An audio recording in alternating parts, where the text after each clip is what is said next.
Erev Tov u'mevorach birshut morai verabotai. Be'ezrat Hashem yitbarach. Ce soir, on va parler d'un sujet très profond. Profond, il a deux sens, le mot profond. Rabbi Gilbert.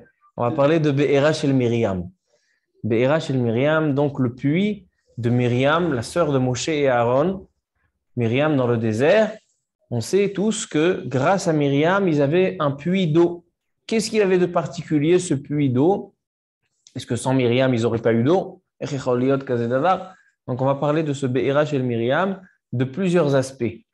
Du point de vue de la halakha, qu'est-ce que ce puits apportait du point de vue de la halakha? Mis à part la technique qu'ils avaient de l'eau, mis à part techniquement, ils pouvaient puiser de l'eau, mais qu'est-ce que ça apportait? Et aussi Be'agada, c'est-à-dire dans les secrets de la Torah, dans le Sod. Qu'est-ce qui était le Be'era shel Myriam? C'est un sujet qui est très, très approfondi par les Mekoubalim. Mais on va voir aujourd'hui, pas seulement par les Mekoubalim, aussi par les Poskim. Le sujet de Be'era shel Myriam, il intrigue bien les Poskim. Tout d'abord, pourquoi je veux parler de ça ce soir? Parce que c'est la Parashat HaShavua. Parashat HaShavua, Parashat Chukat, il y a Myriam qui va quitter ce monde. Vatamot sham Myriam, vatikaver sham. Et ensuite, qu'est-ce qui a marqué? Velo haya maim la'eda. Et donc, suite à la mort de Myriam, ils n'avaient plus d'eau. Pourquoi? Il dit Rashi, parce que tous les 40 ans, dans le désert, l'eau était grâce au puits de Myriam. Et lorsque Myriam a quitté ce monde, donc il n'y a plus le sroud de Myriam, et donc il n'y a plus de puits. C'est pour ça qu'Am Israël, ils viennent chez Moshe Rabbeinu, et lui disent, on n'a plus d'eau, qu'est-ce qu'on va faire? Qu'est-ce qu'il dit à Kadosh Baruch Hu? Regarde la pierre, dis-lui qu'elle sorte l'eau. Moshe Rabbeinu, il va frapper la pierre au lieu de lui parler, et c'est ça ce qui va lui coûter de ne pas pouvoir rentrer en Eretz Israël. Lui et Aaron à Cohen, ils n'ont pas eu le sroud de rentrer en Eretz Israël à cause de l'Emé Meriva, cette histoire. Avant de rentrer, qu'est-ce que c'est Be'era shel Myriam? On va d'abord dire les nafkaminot, toutes les conséquences et toutes les choses que ce puits apportait. Tout d'abord, on pouvait boire de ce puits. Deuxièmement, il y a marqué dans le Midrash que ce puits, il faisait guérir tous les malades.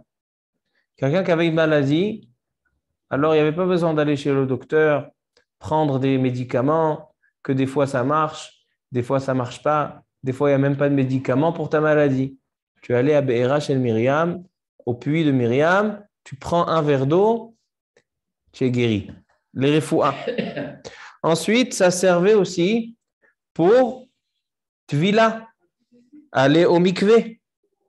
Il y avait une possibilité d'aller au mikvé. Donc ça, c'est le sujet ilchatique de ce soir. C'est qu'a priori, selon nos règles, halachot mikvaot, en ce moment au Kollel, on étudie halachot mikvaot, et donc selon les lois de mikvé, a priori le mikvé de Myriam, c'est un mikvé pasoul, le Be'er shel Myriam. Et on va voir dans la Gemara Shabbat que le mikvé, le Be'er de Myriam, il est kasher pour la tvila. Donc aujourd'hui, je vais vous rentrer, Bezrat Hashem, un petit peu dans la Sugia de Mikvaot, une Sugia très très intéressante. C'est un siman entier très long dans le Shulchan Aruch, le siman Resh Aleph 201 de Yoredea. Alors ça, c'est le troisième point. On a dit boire, guérir, c'était comme un médicament, et aller se tremper au mikvé. Une chose intéressante, quand on veut parler aussi que ça faisait guérir l'homme, il dit le Chida, dans son livre Dvash Lefi, il dit au nom de la Mechilta. Il est écrit dans la Mechilta que l'eau de Be'era shel Myriam, elle avait plusieurs goûts. Il y avait une possibilité d'avoir le goût de l'eau, il y avait une possibilité d'avoir le goût du vin, du lait et du miel. 4 sortes de boissons. Qu'est-ce que ça veut dire? Quelle est la signification? On verra tout à l'heure. Mais une chose qui est très connue, ça c'est, je suis sûr que tout le monde connaît, Be'era shel Myriam, c'est une source de sagesse de la Torah. Quelqu'un qui veut s'enrichir dans l'intelligence et dans la compréhension de la Torah et de ses secrets, s'il boit un verre de Be'era shel Myriam, alors il devient sage. Et il faut savoir que ce BR, ce puits, existe jusqu'à ce jour. On va voir tout à l'heure où il se trouve. Mais jusqu'à aujourd'hui, il existe ce BR. Il y a une histoire. Rabbi Gilbert, il a ramené tout à l'heure, mais je vais compléter l'histoire. Le Harizal, à la Shalom. Cette histoire, elle est racontée dans le Shem Ishmuel, le Bnei Issachar et d'autres. Le Harizal, à la Shalom, il n'a pas écrit de livre, il n'a pas écrit de Sfarim. Comment aujourd'hui on connaît la Kabbalah du Harizal? Il avait un élève, que cet élève-là a tout retranscrit et il a écrit tous les Kitvei Ha'ari, Sha'ar Kavanot, Sha'ar Mitzvot, tous les Sha'arim, Sha'ar Gilgulim, tout a été écrit par Rabbi Chaim Vital, élève du Harizal Akadosh. Alors Rabbi Chaim Vital, c'est lui qui a retranscrit. Maintenant, le Harizal, avant de lui dévoiler tous les secrets, il lui dit, tu penses vraiment pouvoir atteindre la grandeur des secrets que je vais te transmettre? Il a pris le Harizal habitait à Tzfat, il a descendu au Be'era Shel Miriam, au Kinneret, d'accord, au Yama Shel Tveria, la mer de Tibériade, donc c'est le lac, le Kinneret, là-bas se trouve Be'era Shel Miriam, il lui a donné à boire un verre d'eau de Be'era Shel Miriam, et là il a commencé, il a dit maintenant tu vas pouvoir capter et tu vas pouvoir saisir les grands secrets de la Torah. Et c'est de là qu'on a tous les Kitvei Harizal, tout ce qu'on connaît aujourd'hui. Dernière chose que le BR de Myriam a rapporté au Klal Israël, c'est la Shira du BR. Il y a un chant du puits, que c'est aussi marqué dans Parashat Hashavua, Parashat Rukat. On a plusieurs Shira. On a Shira Tayam, Azia Shir Moshe. On a plusieurs, on a 10 chants en tout. Une des shirotes, un des 10 chants, c'est Shirat HaBe'er. Qu'est-ce qui s'est passé? En Israël, ils viennent pour conquérir Eretz Israël. D'accord? Ils sont dans le Midbar, dans le désert, à la fin des 40 ans. Maintenant, il faut commencer à attaquer. Maintenant, dans le chemin, il y a Sichon Melech HaEmori, Og Melech HaBashan, il y a des rois, il y a des nations, et il faut faire la guerre. Qu'est-ce qui s'est passé à Kadosh Baruch Hu? Il leur a fait Siyata Dishmaya. Il les a aidés. Et donc, il faisait Hashem ilachem lachem ve'atem tacharishun. Kadosh Baruch Hu, il fait la guerre et vous avez rien à faire. Et donc, en Israël, comment il savait que l'ennemi était déjà battu? Que l'ennemi était battu, il y avait le puits, le BR de Myriam, BR Shel Myriam, qui faisait couler les membres du sang des ennemis. Et c'est comme ça qu'ils savaient, selon ce qui coulait dans ce BR, c'est comme ça qu'ils savaient qu'ils avaient gagné les ennemis. Et de là, ils ont fait une shira, ils ont fait un chant. Quel est ce chant? Je vais vous lire dans la paracha.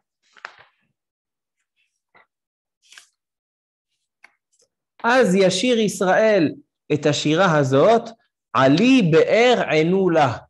Monte le puits. C'est-à-dire quoi? Monte le puits. Montre-nous toutes les preuves comme quoi l'ennemi a été battu. Alors, donc ça, c'est la shira du BR. Donc ça aussi, c'est ce BR, BR Shel Myriam.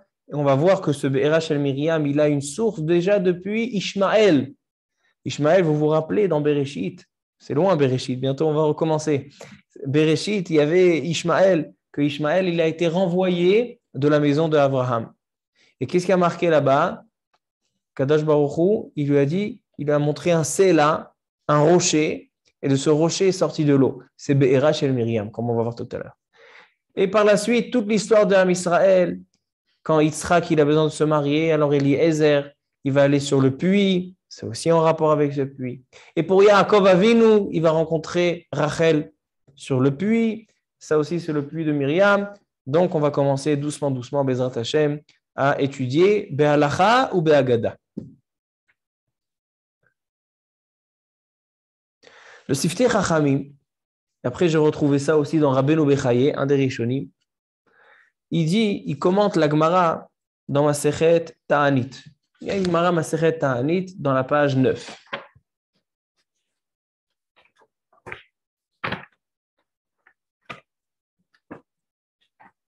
Elle dit la Gemara. Shlosha parnasim tovim amdou le Israël. On avait 3 parnasim tovim, trois responsables du clan Israël qui ont fait du bon travail pour le clan Israël. Dans l'histoire, trois. Qui c'est? Elohim, Moshe, Aharon et Myriam. Moshe Rabbeinu, son frère Aaron et leur sœur Myriam. Ce sont trois parnassim, trois personnes responsables sur le tzibour, sur le clan Israël qui ont fait du bon travail. Veshalosh matanot nitnu al yadam. Et grâce à eux, on a reçu trois grands cadeaux. Ve'eluhen, Be'er, le puits, Anan. Anan, c'est le nuage qui protégeait le clan Israël. C'est le nuage qui faisait la barrière entre les ennemis et le clan Israël, entre les bêtes féroces. Anané Kavod, c'est eux qui, quand il y avait le chemin, alors le Anané Kavod, il faisait que ce soit plat. Il n'y a pas de côte, pas de descente, pas de rocher. Ça aplatissait le chemin. Anané Kavod, c'est ceux qui faisaient la lessive, qui repassaient. Le repassage, tout était avec l'Anané Kavod. Vehaman, aussi un cadeau, c'était la manne, pouvoir manger. Alors il dit Be'er, la source d'eau, Bizchut Miriam. Anan, Bizchut Aharon. Vehaman, Bizchut Moshe. Meta Miriam, lorsque Miriam est décédée, donc Parashat Shavua, Nistalek HaBe'er, on a perdu le Be'er chez Nehemar, Vatamotcha Miriam, Vektiv Batre, Velo Haya Maim Laeda. Vechazra, et après, Akadosh Baruch Hu a rendu encore une fois le Be'er grâce à Moshe et Aaron, mais ils ont fait l'erreur de frapper le rocher et non pas parler au rocher. C'est ce qui leur a coûté de ne pas rentrer en Eretz Israël. Ensuite, Met Aharon, Nistalku ala nekavod. Met Moshe, Nistalku kula. Lorsque Moshe est niftar, tout est parti. Le Be'er, le man et les Anané Kavod. Comme ça nous dit la Gemara dans Masechet Ta'anit. Il vient Rabbeinu Bechaye, il nous explique le Siftei Chachamim sur Rashi. Il dit comment ça se fait que Myriam, elle a eu le srout d'avoir le Be'er, le puits. C'est elle qui nous a ramené le puits. Quel rapport entre Myriam et le puits? De quoi? Chazak ou Baruch Rabbi Binyamin. Comme ça il dit Rabbeinu Bechaye, Siftei Chachamim. Il dit, venons on se rappelle, dans Parashat Shemot, il y a marqué que Myriam Vatetatzav achoto merachok lirot. Il y avait Myriam, elle est allée surveiller son petit frère Moshe qui était bébé. Et il y avait la xéra, il y avait le décret de tuer tous les garçons. Et qu'est-ce qu'elle a fait au Cheved? Elle l'a mis dans une boîte, elle a lâché dans le Nil. Qui c'est qui a surveillé que tout se passe bien, qu'il n'y ait pas de grandes vagues qui va? C'était Myriam. Alors, puisque Myriam, elle était au bord des eaux du Nil, et c'est elle qui a protégé Moshe, alors elle a eu le srout que c'est elle qui a ramené le Be'er, la source, au Ham Israël. Ça, c'est le rapport entre Myriam et le Be'er, Chazak ou Baruch. Maintenant, Rabotai, je vais vous lire un Ramban. Ramban, c'est Rabbi Moshe ben Nachman. Dit le Ramban quelque chose d'intéressant. C'est quoi ce puits? Maintenant, on rentre dans l'explication technique. C'est quoi ce puits? À chaque fois, oui, c'est parce que dans le désert, ils n'étaient pas dans un endroit. Ils se déplaçaient d'endroit à un autre endroit. Même Beth Massaot, 42 déplacements. Ils se déplaçaient d'un endroit à l'autre, d'un endroit à l'autre. Mais non, c'est quoi le puits? Ils creusaient, si c'est creusé, donc c'est naturel. Il dit le Ramban. Qu'est-ce que c'est Be'era shel Miriam?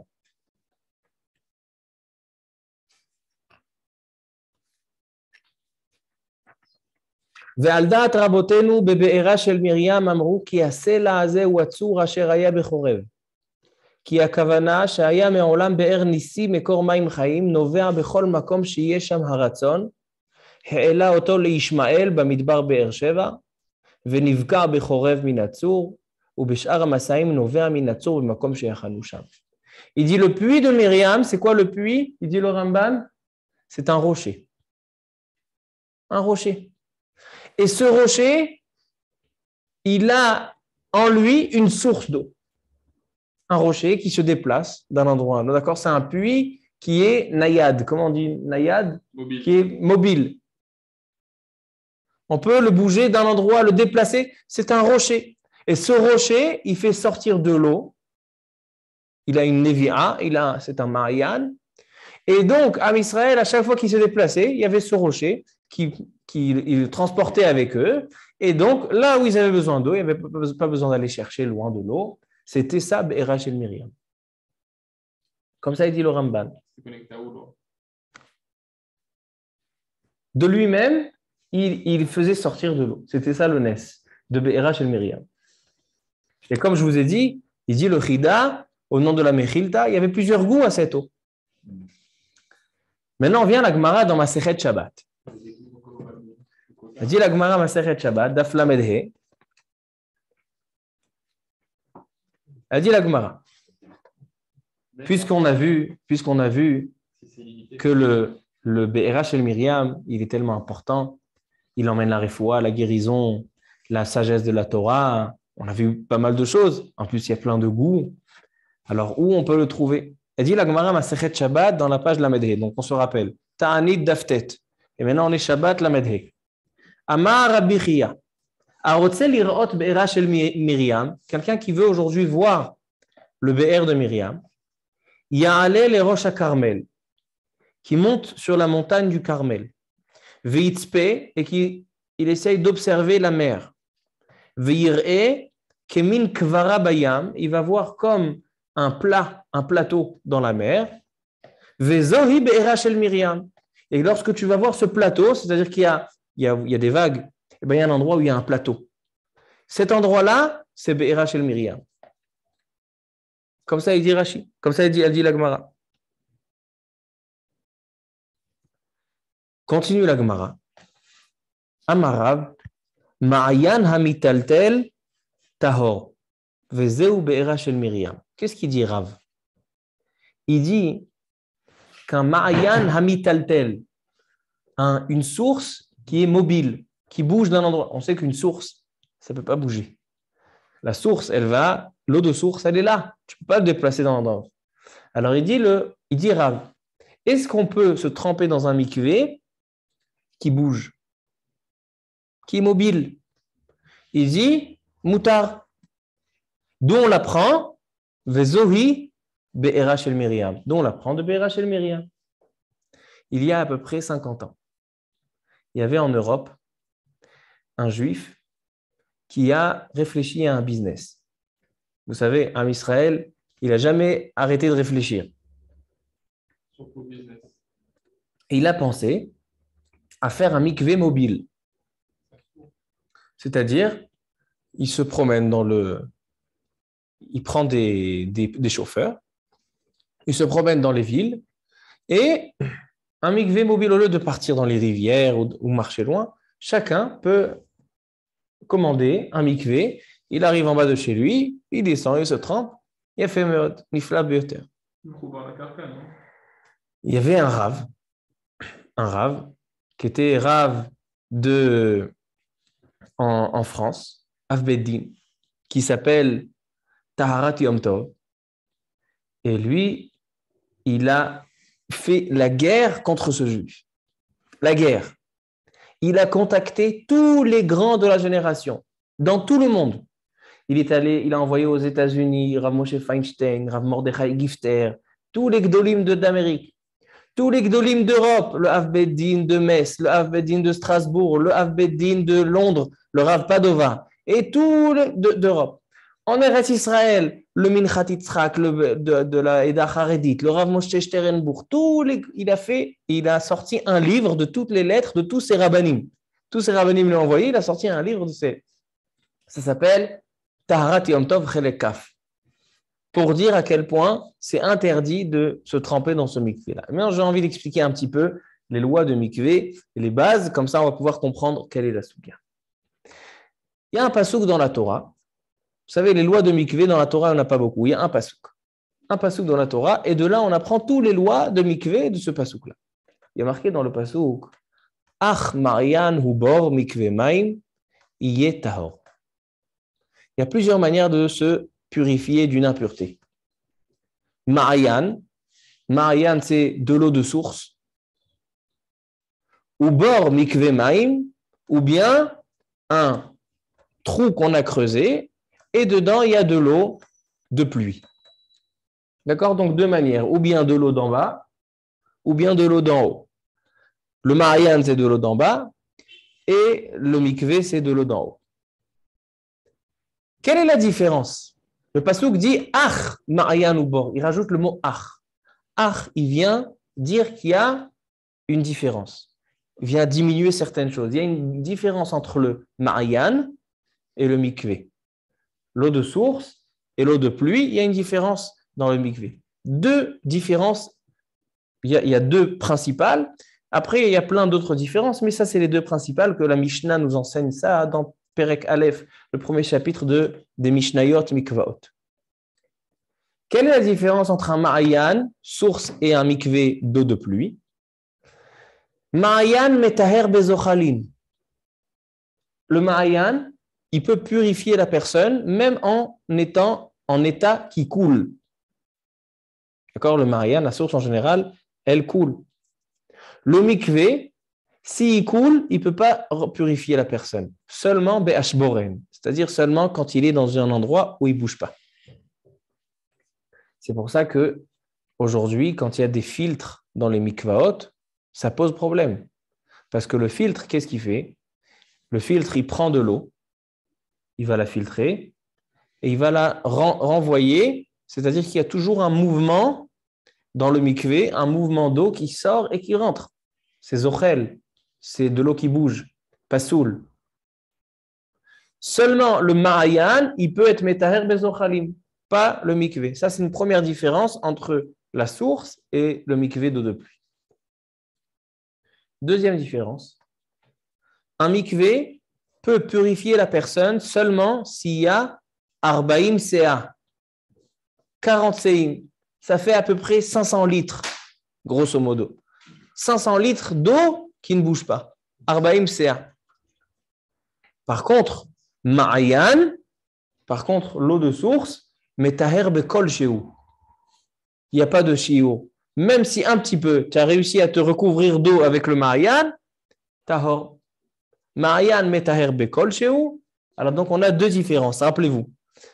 Dans ma'ayan metaher bezochalin, même quand c'est zochel, quand ça coule, et metaher bekol shehu, sans aucune limite. Contrairement au mikvé d'eau de pluie, qu'il faut que ça ne bouge pas, que ce soit ashboren, et qu'il y ait un shiur de 40 CA. C'est pas la Mishnah aussi qu'on dit dans le cimetière tout le temps.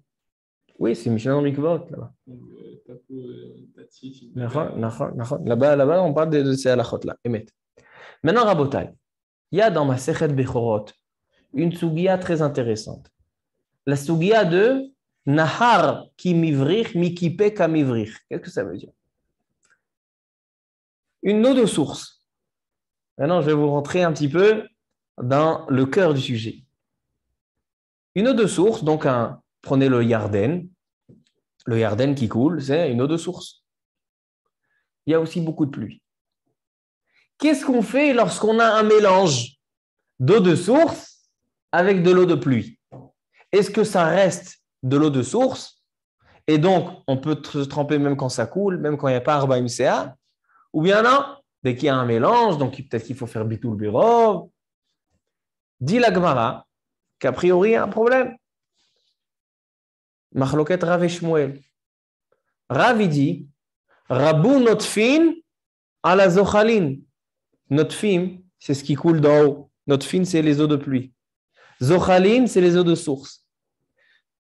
Surtout en hiver, Rabou notfin à la zochalin. On a plus d'eau de pluie que d'eau de source. Alors donc, on peut pas se tremper dans le Yarden. Quelqu'un, il veut aller au mikvé dans le Yarden.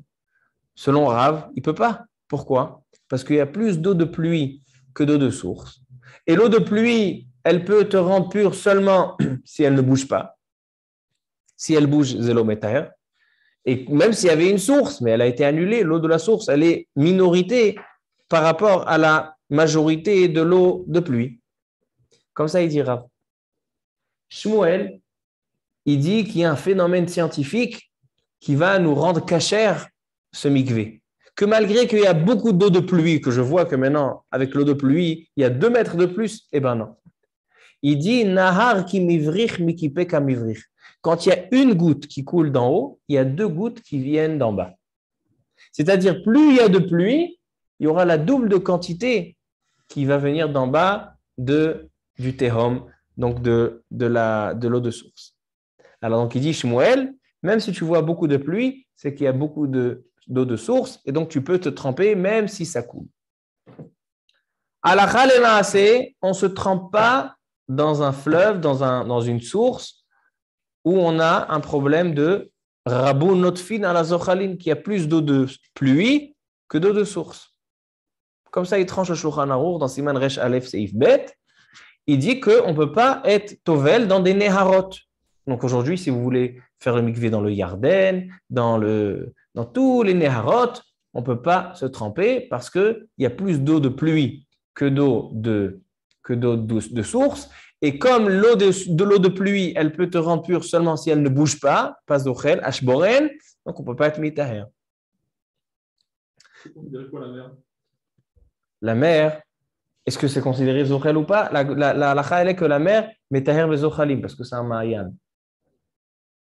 Quand on a un ma'ayan qui a la majorité de l'eau de ma'ayan, comme la mer, c'est sûr qu'on a plus de quantité d'eau de ma'ayan. C'est pas comme le Yarden, etc. Yarden, il y a une petite quantité.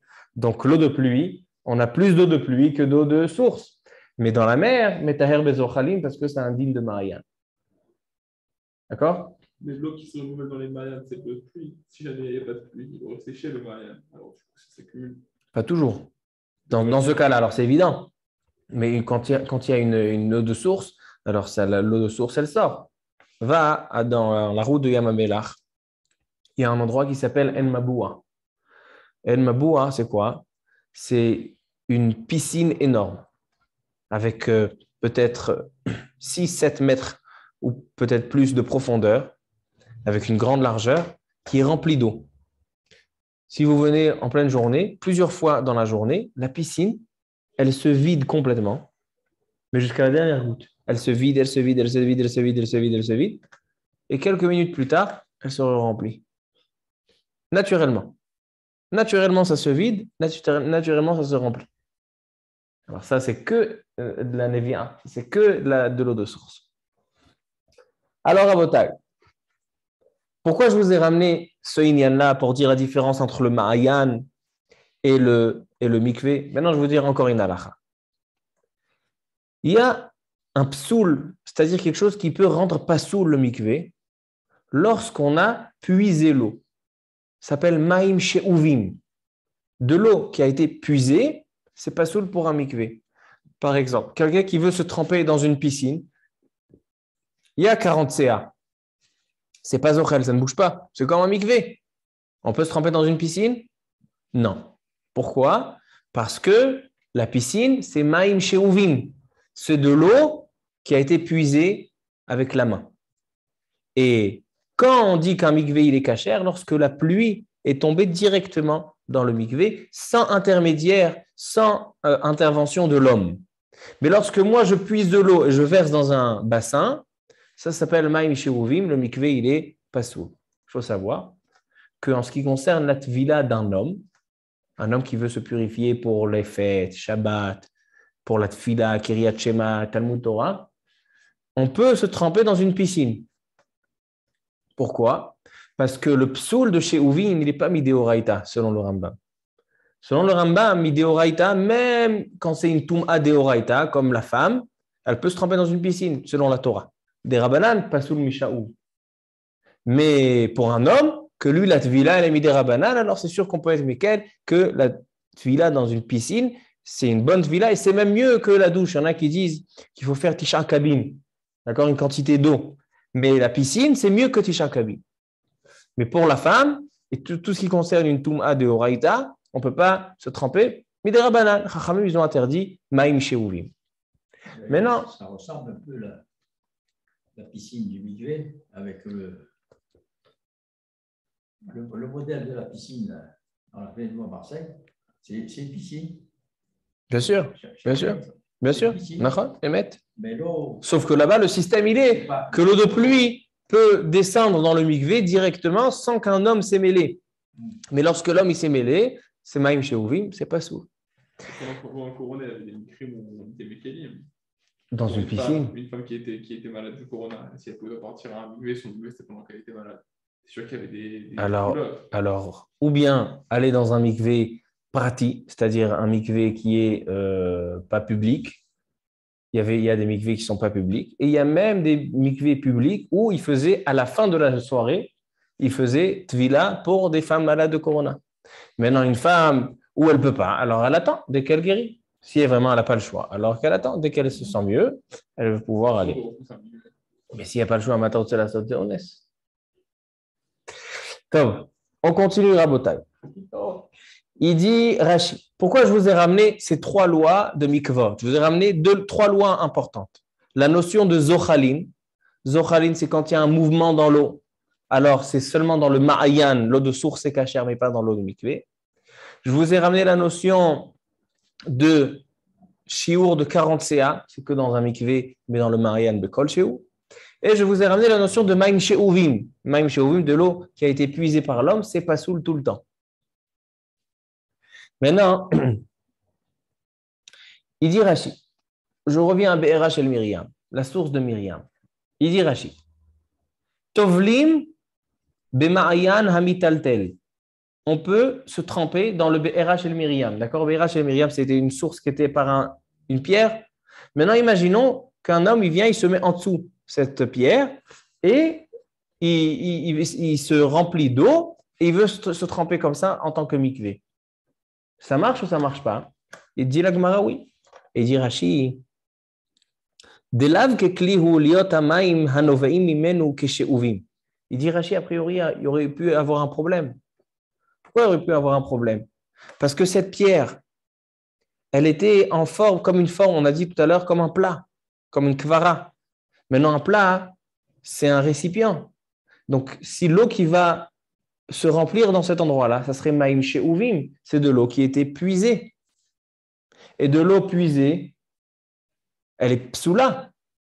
Donc, comment la Gemara dit qu'on peut se tremper dans Be'era shel Miriam, or c'est maïm she'uvim? Vous avez compris la question? Il répond Rashi. Il dit lav kekli dami liyot hamayim hanov'im mimenu keshe'uvim ve'en lecha ma'ayan mitaltel la Be'era shel Miriam. Il dit c'est vrai, s'il y avait un récipient, un verre en plastique, à côté de ce puits de Myriam, et l'eau, elle passe par le verre, maïm she'uvim, c'est de l'eau qui a été puisée. Mais la pierre, Be'era shel Miriam, cette pierre-là, il dit, c'est pas considéré un cli. Pourquoi? Parce que ça a été comme ça, naturellement, ça s'est fait. Et un cli qui se fait naturellement, il n'y a pas de problème. Il n'y a pas de problème de she'uvim. Par exemple, ça arrive souvent, si vous allez à En-Gedi, vous allez dans le Yarden, des fois, l'eau, elle passe comme dans des petites piscines comme ça. Elle passe de piscine en piscine. Est-ce qu'il y a un problème de maïm she'uvim? De l'eau qui a été puisée dans un récipient? Non.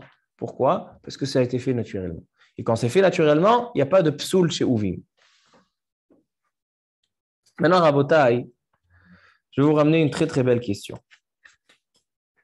Maintenant qu'on a compris la sugya, qu'on a compris les bases de la sugya, je vais vous ramener une très très belle question. Il y en a qui ramènent ce Rashi et ils font une grande kushia sur Rashi. Comment on peut se tremper dans ce mikvé-là de Be'era shel Miriam? Il dit Rashi, j'aurais pu penser qu'il y a un problème de maïm she'uvim. Il vient le Imre Emet, le Admor de Gour. Il pose la question, il dit, mais pourquoi j'aurais dit que c'est un problème de se tremper dans Be'era shel Miriam à cause de maïm she'uvim, que de l'eau puisée? Mais de l'eau puisée, c'est quand un homme va puiser de l'eau. Or là, c'est une eau de source. L'eau, elle a besoin de personne qui vient se mêler. Donc, pourquoi Rashi pose la question? Peut-être c'est pas sous la cause de she'uvim. Il dit Rashi, non, il n'y a pas de problème de she'uvim, c'est pas un cli. Mais pourquoi Rashi rentre dans ce sujet? Il n'y a personne qui est venu puiser cette eau-là. Afechad lo sha'av. Personne n'a puisé cette eau. Comme ça, il demande le Imre Emet de Gour. Il pose cette question sur Rashi. Qu'est-ce qu'il répond, le Imre Emet? Le Imre Emet, il répond une réponse magnifique, al derech hadrash. Mais juste envie de d'abord répondre al derech hapshat, et après on va répondre al derech hadrash. Une première raison qu'il n'y a pas de problème de she'uvim, il y en a qui disent que le kli en soi, quel est le din? Quelle est la halacha? Imaginons il y a de la pluie. Quelqu'un il a une piscine dans son jardin, d'accord? Il habite dans un endroit avec un jardin, un beau jardin, il habite à Marseille, et il se fait creuser une piscine. Maintenant, il a envie de rendre sa piscine mikvé. Alors, qu'est-ce qu'il fait? Il a une maison avec un toit en triangle. Qu'est-ce qu'il fait? En dessous, le toit en triangle, il met plein de seaux. Et quand il va pleuvoir, l'eau, elle va descendre dans ces seaux. Maintenant, il ne va pas lever le seau. Dès qu'il lève le seau, il est en train de puiser l'eau. Donc, il va faire un petit robinet en dessous. Et ce petit robinet, il va se verser dans la piscine. Comme ça, toute la piscine s'est remplie de l'eau de pluie. Qu'est-ce que vous en pensez? C'est un mikvé kasher ou c'est pas un mikvé kasher?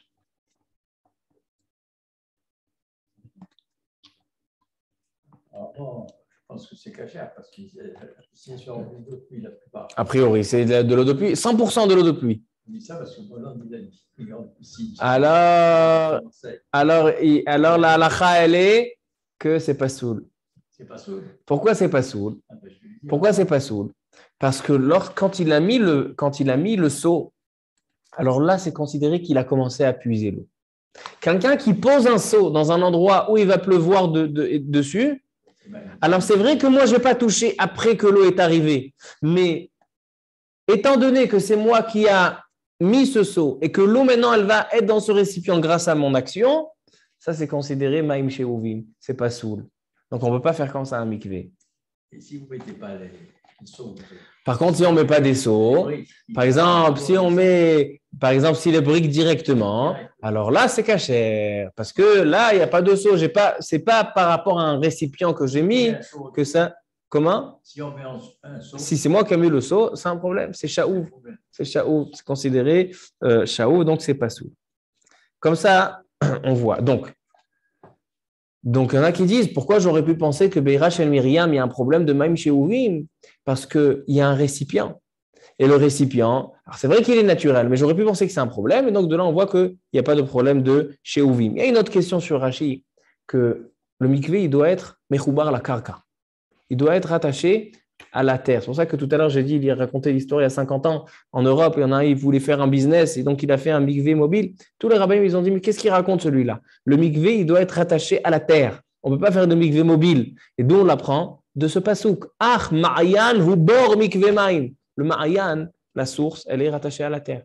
Le bord, c'est un trou dans la terre. Donc de là, on apprend que tout ce qui n'est pas dans la terre, on ne peut pas se tremper. Par exemple, elle dit la Mishnah, le Shulchan Aruch y ramène.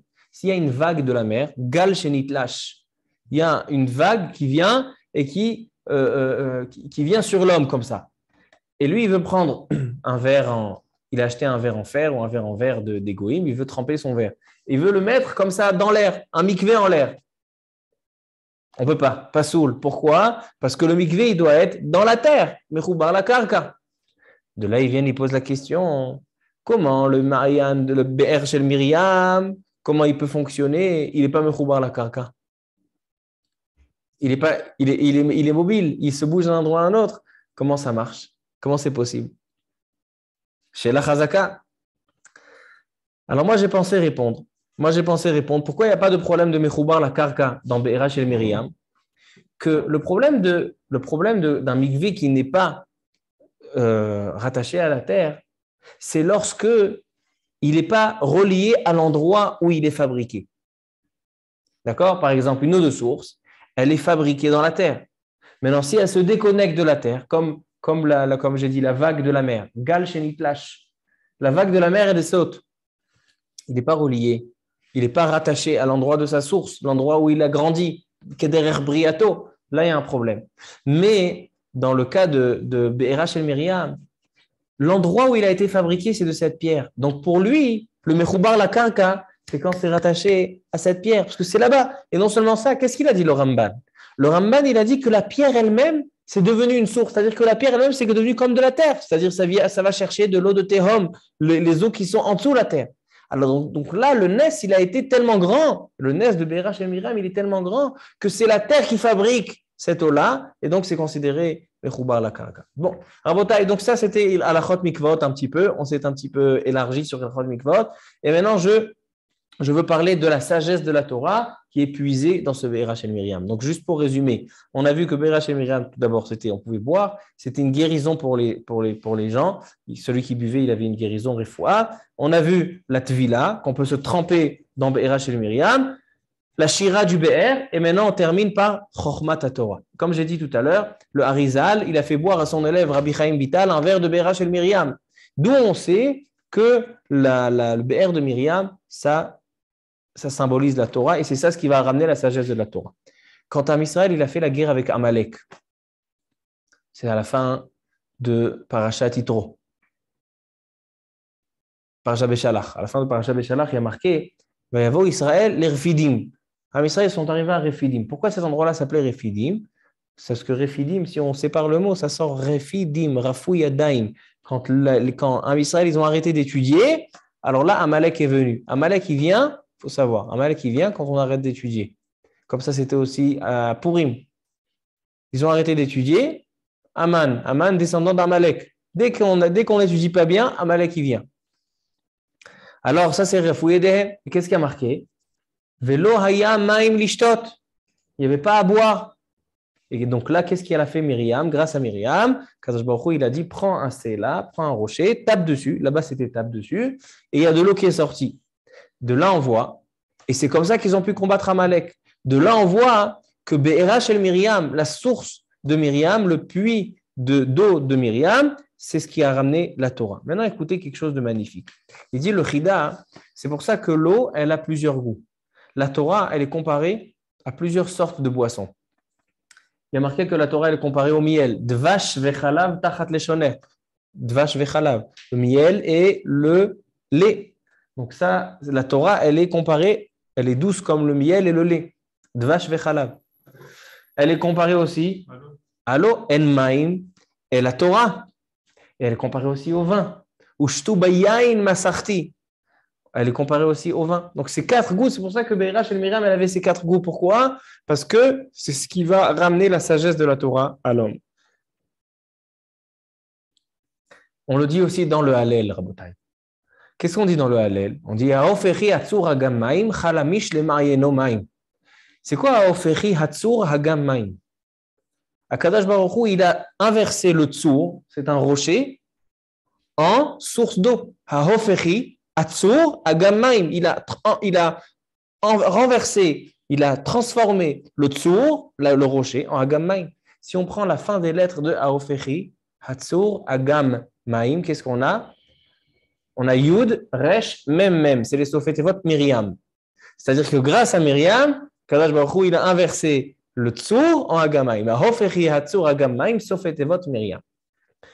Et Rabotai, je termine avec quelque chose de très intéressant. Rabbi Akiva, tout le monde connaît l'histoire de Rabbi Akiva. Il a commencé à étudier à l'âge de 40 ans. Mais vous savez pourquoi il a commencé à étudier à l'âge de 40 ans? Dans Masechet Avot de Rabbi Nathan, il y a marqué l'histoire de Rabbi Akiva. Rabbi Akiva, il est arrivé dans une rivière. Et il a vu qu'il y avait goutte à goutte. Il y avait une goutte après une goutte qui tombait sur un fleuve, sur un rocher. Et dans le rocher, il y avait un trou. Avanim shachaku maim. Et Rabbi Akiva, qu'est-ce qu'il a dit? Il a dit, regarde-moi ça. Si l'eau, que c'est quelque chose de rare, quelque chose de mou, quelque chose qui n'a pas de forme, qui n'a pas de consistance, il peut faire un trou, creuser dans un rocher, dans une pierre, alors la Torah, qui est comme du barzel, comme du fer, est-ce qu'elle ne pourra pas transpercer mon cœur? Est-ce qu'elle ne pourra pas rentrer dans mon cœur, qui est de chair et de sang? Il a fait un kalvachomer. Et c'est à partir de ce moment-là qu'il a dit, je vais étudier. C'est comme ça que Rabbi Akiva, il a commencé à étudier. Il a vu, c'est Avanim Shachakumaim. Maintenant, Avanim Shachakumaim, c'est ce Be'era Shel Myriam. Pourquoi? Il dit le Rav Israël Salanter. Rav Israël Salanter, parce que, pourquoi c'est le Be'era Shel Myriam? On a dit que le Be'era Shel Myriam, ce n'était pas un puits qui venait de la terre. C'était un puits qui venait d'où? Du rocher. C'est-à-dire que le rocher s'est troué, s'est creusé pour pouvoir sortir de l'eau. C'est-à-dire que l'enseignement, pourquoi Rabbi Akiva, il est arrivé à ce qu'il est arrivé? C'est lui qui a diffusé toute la Torah orale, toute la Torah chez Bé'al Peh. C'était grâce au Be'era Shel Myriam. Que le Be'era Shel Myriam nous apprend que l'eau peut transpercer et peut creuser dans le rocher. Avanim shachaku maim. Et il vient le Rav Israël Salanter, dans son livre Or Israël, il dit quelque chose de magnifique. Il dit, il y a des fois, parfois un homme, il étudie le moussar. Il étudie qu'il ne faut pas être orgueilleux, qu'il ne faut pas être coléreux. Il étudie du moussar. Et il dit, moi, ça fait des années que j'étudie Moussar et ça ne me change rien. Ça ne me fait rien. Vous savez que le Gaon de Vilna, il a dit que c'est plus facile pour lui d'étudier des dizaines et des centaines de fois le chasse par rapport à changer une mida, une mauvaise mida, orgueil, gava. C'est plus facile d'étudier le chasse des centaines de fois que de te metaken une mida. Alors il dit, moi j'ai étudié le Moussar, il dit Rav Israël Salanter dans Igeret Yudalef. Il dit, j'ai étudié le Moussar des années, ça ne m'a rien fait du tout. Alors je vais arrêter d'étudier le Moussar, ça ne sert à rien. Il dit le Rav Israël Salanter, la réponse elle est Rabbi Akiva avec le rocher et l'eau. Pourquoi? Quand on voit, si maintenant Rabbi Binyamin, je te prends un rocher, je prends de l'eau et je fais couler une goutte d'eau sur le rocher. Il y a un trou? Non, maintenant je vais 2 gouttes. Non plus. 3 gouttes. Non plus. Alors pourquoi le rocher, après des années, il y a un trou? Il dit parce que même la première fois, toi, tu n'as pas vu qu'il y a quelque chose qui a été quelque chose qui est dans microscopique. Mais même dès la première goutte, il y a déjà quelque chose qui est parti. Alors de là, on voit qu'un homme, quand il fait le moussard, même s'il voit qu'il a étudié du moussard et ça ne lui a rien fait, il y a quelque chose de microscopique qui a fait.